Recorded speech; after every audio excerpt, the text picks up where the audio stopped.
Pada video kali ini kita akan membahas tentang OSI layer, yaitu suatu materi dari mata pelajaran informatika kelas 11 kurikulum Merdeka.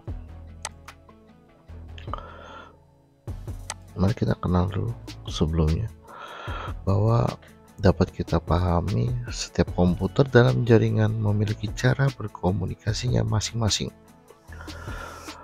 Komputer bermerek A memiliki bahasanya sendiri dan hanya bisa berkomunikasi dengan perangkat lain yang bermerek sama. Ya, jadi hanya satu merek ya.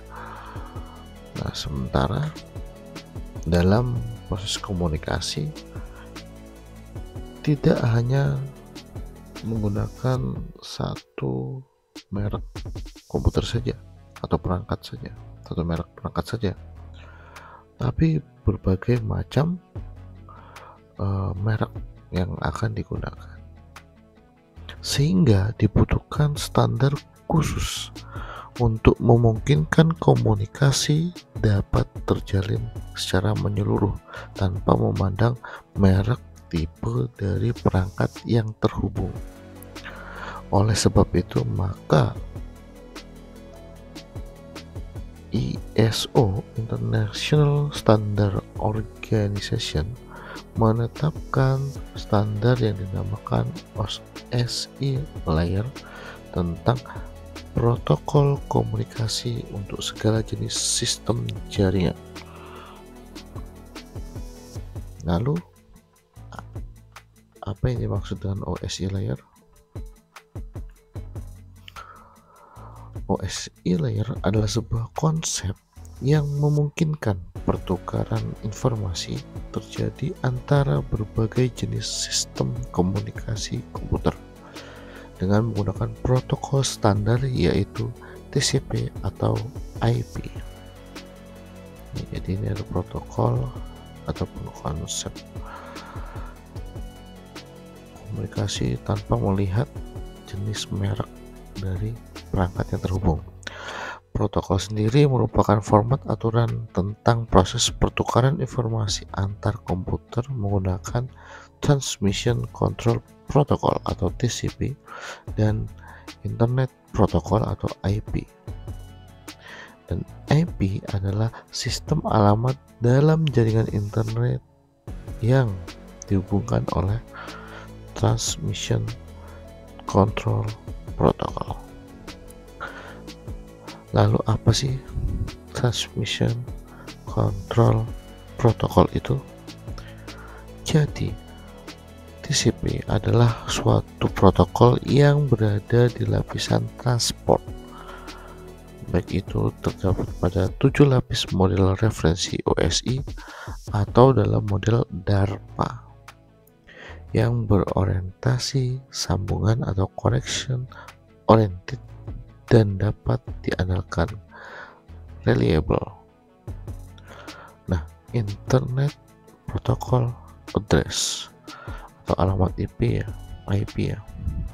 adalah label numerik yang ditetapkan untuk setiap perangkat yang terhubung ke jaringan komputer yang menggunakan protokol internet untuk berkomunikasi. Jadi alamat IP ini akan muncul di tiap perangkat ya. Jadi perangkat satu dengan yang lain akan memiliki alamat IP yang berbeda karena sangat identik ya. Oke. Selanjutnya ada 7 layer atau lapisan yang terdapat OSI, yaitu pertama application ya, end user layer, kemudian presentation sintaknya, kemudian session scenes send to port, ada transport end to end connection ya, habis itu ada network, ada data link, kemudian physical. Kita lihat satu persatu fungsinya. Application. Saat application layer yang terjadi adalah hubungan langsung dengan pengguna. Jadi langsung berkomunikasi atau berinteraksi dengan pengguna. Nah, application layer merupakan prosedur penyambung komunikasi dari perangkat. Artinya, application layer adalah penghubung antar perangkat dan sistem komunikasi. Itu baru application layer. Kita lihat presentation layer. Presentation layer itu digunakan atau bertanggung jawab untuk mempersiapkan data agar bisa digunakan dengan program tertentu, atau dengan kata lain mempresentasikan data agar program tersebut dapat menyerap, mengakses, dan menggunakannya. Selain itu, presentation layer berperan sebagai penerjemah bahasa komunikasi yang berbeda antara dua perangkat komputer, melakukan enkripsi data dalam perangkat sumber, lalu mendeskripsinya pada perangkat penerima. Jadi ini yang bagiannya adalah mengenkrip maupun mendeskripsikan data itu, ya, data penerima. Kemudian session adalah durasi waktu yang diperlukan untuk berkomunikasi. Session layer ini juga digunakan untuk membuka jaringan dalam durasi waktu yang cukup agar pertukaran data berjalan dengan baik maupun efisien. Session layer mengirim data melalui pos-pos. Jadi pos-pos itu data itu akan dipecah menjadi beberapa pos-pos. Ya, misal 100 data atau 200 data, layer mengatur penempatan pos. Setiap posnya adalah bisa 20, bisa 10 data, 10 bagian data dan sebagainya. Jika setelah mencapai 50 tiba-tiba jaringan terputus, maka pengiriman data bisa diulangi dari pos terakhir. Itu fungsinya, tidak mengulangi dari awal. Misalnya dari 50 data sudah kita kirim, karena tadi ada gangguan, kemudian kita mulai lagi dari awal. Tidak seperti itu ya. Session layer itu berfungsi untuk tadi memecah data-data jadi pos-pos, dia kirim. Jika ada trouble, tidak mengulangi dari awal pengiriman, tapi sesuai dengan yang terakhir dikirim. Itu session layer. Kemudian ada transport layer, itu adalah berperan dalam pengiriman pesan antar dua perangkat, mengambil data dari layer sebelumnya dan meneruskan ke lapisan berikutnya, sekaligus memastikan bahwa data tersimpan atau bahwa data tersampaikan dengan baik. Selain itu, lapisan ini juga berfungsi untuk mengendalikan alur komunikasi antara dua perangkat yang kecepatan internetnya berbeda agar dapat saling mengoptimalkan. Selain itu juga memastikan data tersampaikan secara lengkap dan meminta kiriman ulang jika gagal. Itu fungsi dari transport layer.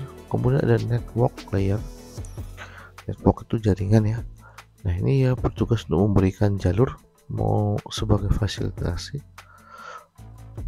fasilitas bagi proses pertukaran informasi antar dua jaringan berbeda.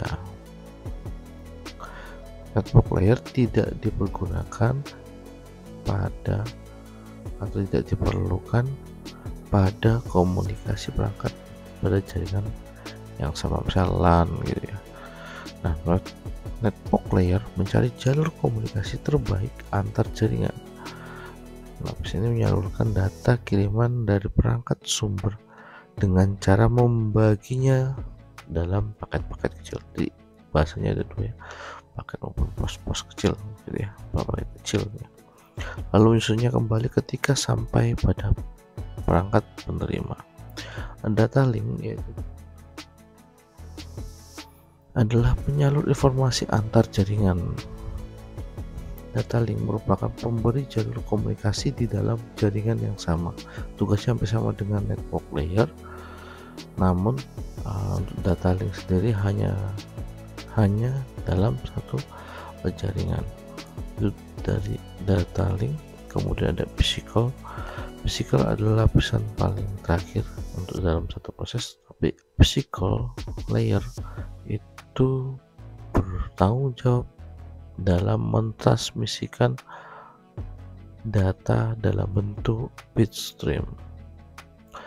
Physical layer mencakup segala piranti pertukaran informasi yang dimiliki oleh dua perangkat yang melakukannya, termasuk kabel dan tombol.